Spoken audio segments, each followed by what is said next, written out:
100 ml spirtni idishga solib olamiz va u yerga 10 ta mumyo kapsulasini ichdagi yog'ini siqib chiqazamiz.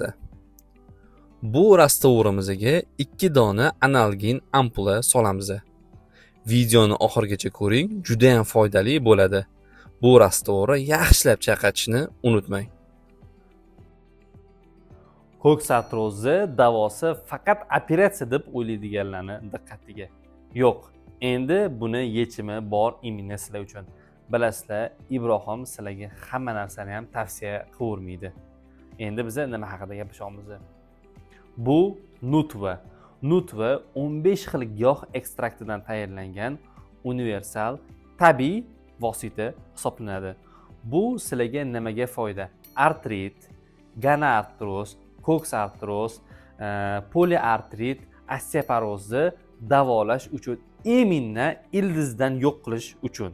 Men buni sizlarga tavsiya qilishimdan oldin buni tarkibini, ta'sirini mukammal darajada o'rganib chiqdim va qabul qilgani, imminni bu dorini qabul qilganlarni odzivini hammasini ko'rib chiqdim. Tushunarli bo'lishi uchun hozir ko'rsataman.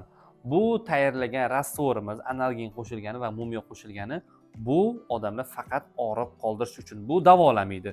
Bu esa sizlarni immuno kasalliginglarni davolash uchun universal tabiiy vosita. Baraka topkurlar, qachongacha namoz o'qishlarda, o'tirib turishlarda qiynalmoqsizlar, bo'g'im og'riqlarida qachongacha qiynalmoqsizlar.